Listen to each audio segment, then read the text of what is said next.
So on back to part 2. All right. So again, in reading this, where we left off, Galatians 4:16, and therefore become your enemy because I tell you the truth. Have I now become your enemy because I am telling you the truth? And again, obviously now you understand the title, that they hate the one that rebukes at the gate, which is us, the Israelites, the men that you see on the highways and byways, all right, and that make these epistles, okay? You understand? Starting with our elders on down. All right? So, anyway, let's continue the lesson. Let's get back to Isaiah the 13th chapter. All right, give me a minute.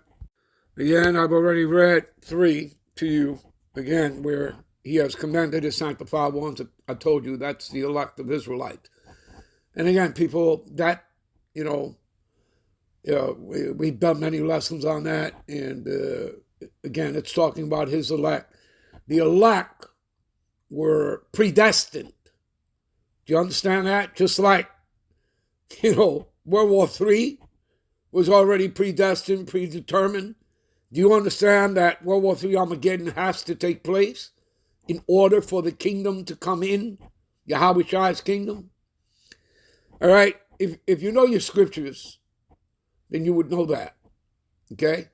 Just like you would know that, the kingdom, which means rulership, power, dominion, it has nothing to do with Esau, Edom, the self-proclaimed white man, or any of the other 16 heathen nations, because they're not.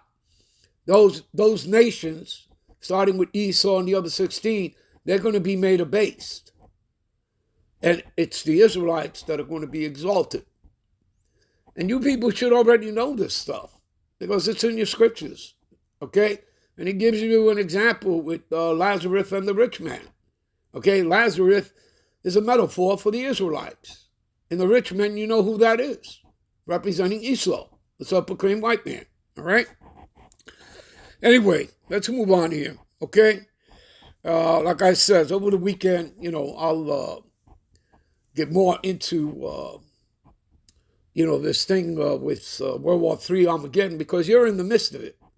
You people think right now that there's some sort of peace in the Middle East. There ain't been peace there in over 100 years, people.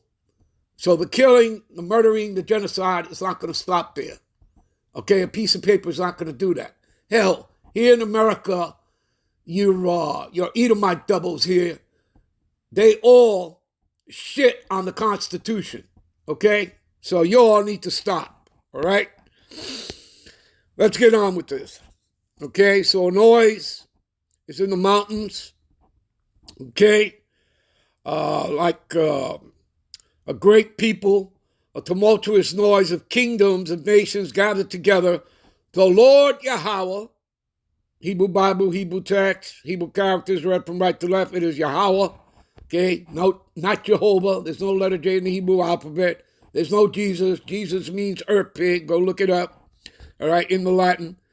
All right, so the Lord of hosts, meaning hosts of armies, mustereth the hosts of the battle. It is the Lord that's bringing the nations together for Armageddon in the valley of Jehoshaphat, in the Levant. Do you understand that? Okay? And again, it is the will of the Lord. And I'll get more into this on the weekend when I do my lesson on Armageddon, World War III. Again, people, you're in the midst of it. Okay? When they say peace and safety, then sudden destruction cometh. All right? That's just all scriptural. Okay? Do you understand that Armageddon, World War III, it is the will of the Lord? So I'll quickly, take you into that here, while I can here. All right? Escalate these 18:3, okay? Also known as Sirach, will tell you all things obey the will of the Most High. It is the will of the Lord for Armageddon, World War III. That's how the kingdom comes in, Yahweh Shai's kingdom. Do you understand, people? The Edomite beast system has to go out in order for his kingdom to come in.